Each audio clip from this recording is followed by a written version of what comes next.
contour feather because we lack hooks on the barbules. And since we lack hooks on the barbules, we can't get that interlocking structure, the vein.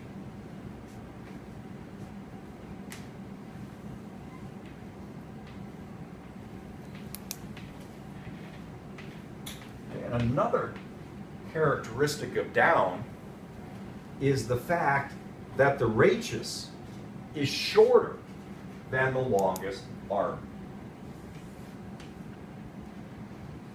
So here would be my barbs coming off, and here's the length of my rachis. So I have a long, the length of the barb is great in comparison to the rachis. So downs have a shaft, they have a rachis, they have a calamus, they have barbs, and they have barbules. The difference is that we don't get that distinct overlapping pattern because we lack the hooks on the barbules.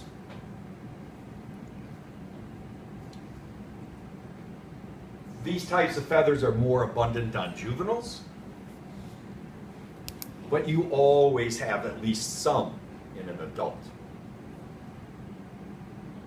And the main function is the same function we use them for in sleeping bags and blankets and everything else, is insulation. Down gives excellent insulation. It traps lots of air.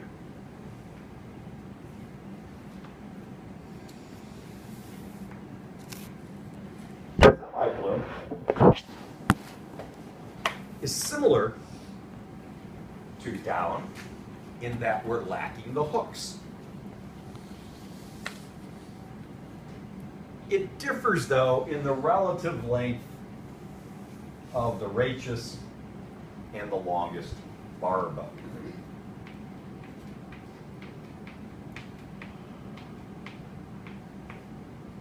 right, then we would have our, etc. We would have our distal and proximal barbules coming off the barbs. No hooks, so no well-formed vein. And the length of our rachis is greater than the longest of the barbs. So it's just a subtle difference on the ratio of the lengths of the barbs to the rachis that differentiates a down feather from a semi-plume feather. These are common along the body of adults, and they are important in insulation and in contouring. All right, so they can fill in the little gaps. I mean, birds look ugly when they're skinned, but you pile on a lot of feathers and fill in the ugly holes with semi-plumes and then cover it over with coverts, and they look pretty to some people.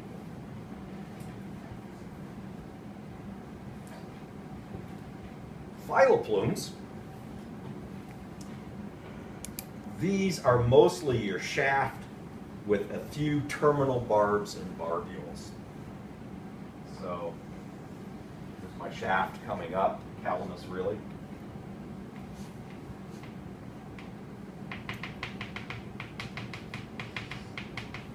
Something along those lines.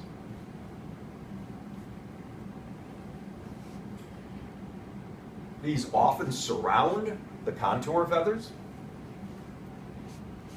So for example, if you this is where a contour feather is anchored in its follicle, then around it you might see a number of phyloplumes.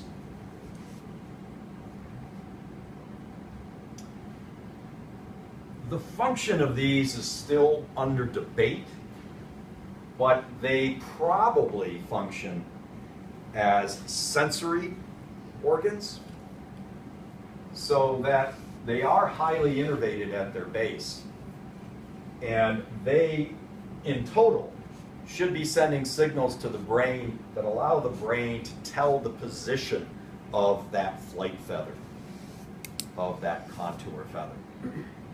So which direction is the contour feather bent? Right? That information can come by depending upon which direction and how often they're sending signals to the brain, how often the phyloplumes are sending signals to the brain.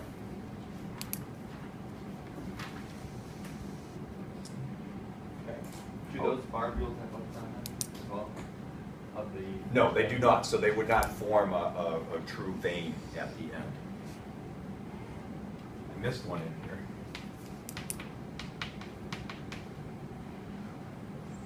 Bristles. Bristles are similar to phyloplumes, but they may have no barbs at all. In other words, that could be a bristle. Or if they do, there's only maybe a few at the base of the shaft. Right, so they may not have any projections whatsoever. If they do, they're just at the base. Also, this shaft is very stiff. So that's also what sets a bristle off from any of the others, is the stiffness of that shaft.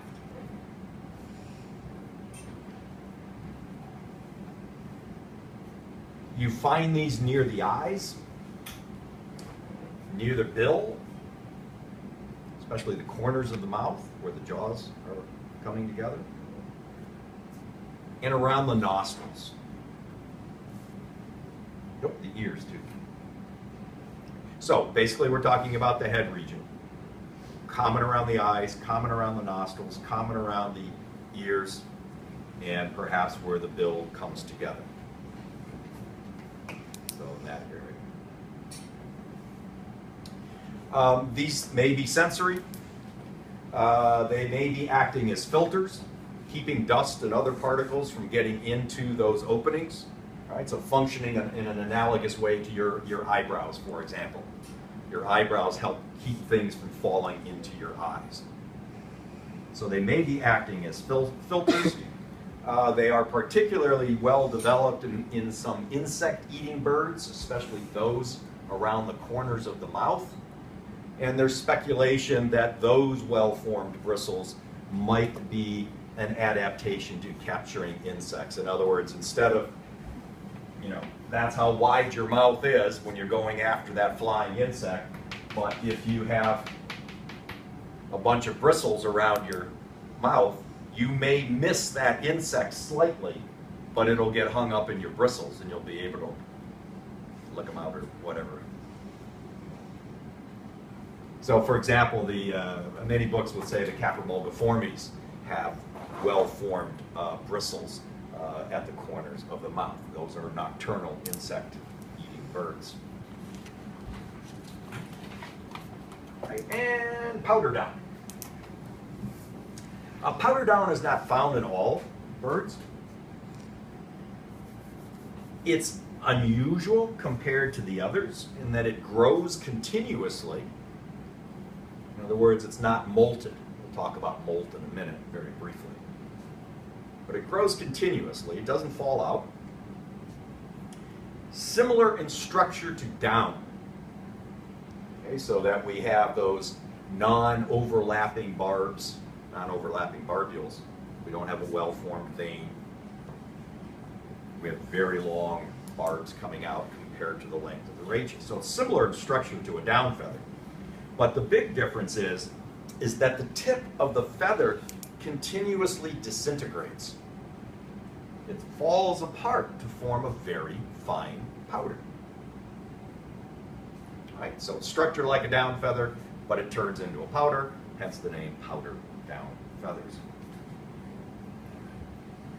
Birds that have these will scatter that powder throughout their plumage when they're preening, right, when they're cleaning their feathers. A couple of suggested functions. One is that powder might add a metallic color to their overall coloration. We'll talk about color in a minute, too. And another thing is that it may enhance waterproofing.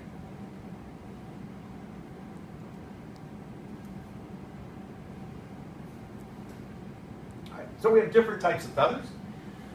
They have the same basic structures. They're going to have a shaft. Many of them have a vane made up of barbs and barbules. But then we have differences in the relative proportions of these things, whether or not they're overlapping.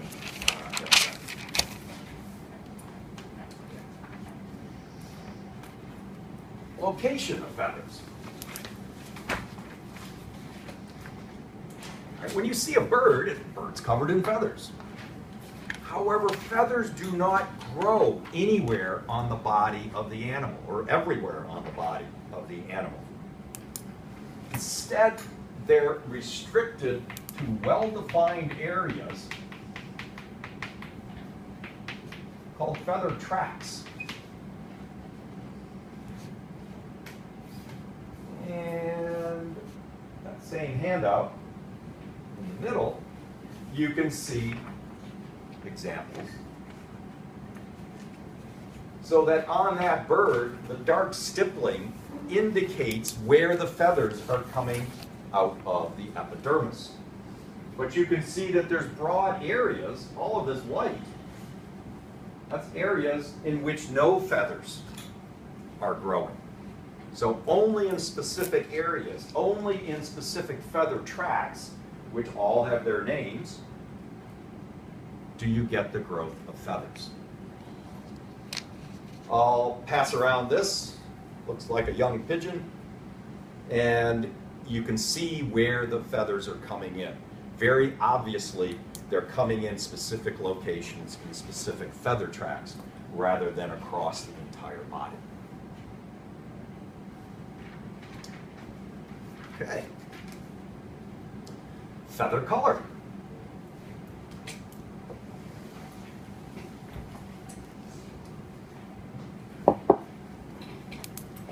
You can get color in two different ways in the feathers of birds by use of chemicals or what's called structural color. Your chemicals are two broad categories.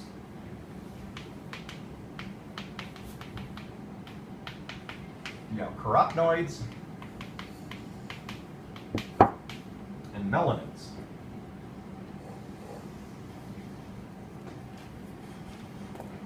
So different molecules, and they're going to give you different colors.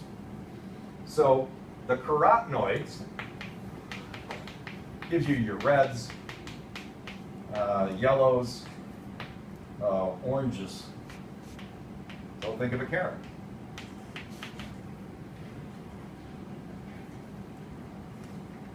So particular molecules, they're pigments.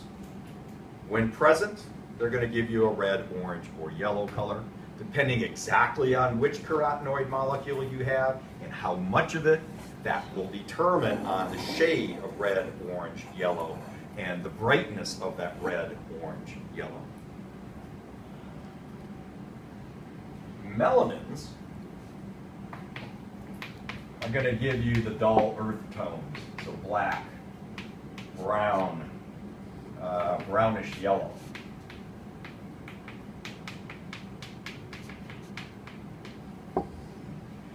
So when you see something like a cardinal, the primary pigment, primary molecule that's in the feathers of that animal is carotenoids, giving you that red color. You see something like a red-winged blackbird or an ugly starling or most of the body of a grackle. Those feathers have primarily melanins in them that are giving you these darker colors, the black, brown, brownish yellows.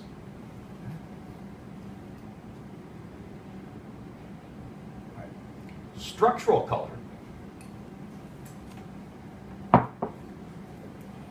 You get different colors based upon differential absorption, scattering, or interference of light waves. So it depends upon the surface, the microscopic surface structure of the feather. Depending on that surface, you can allow some light waves to come through and be absorbed. Others will be reflected.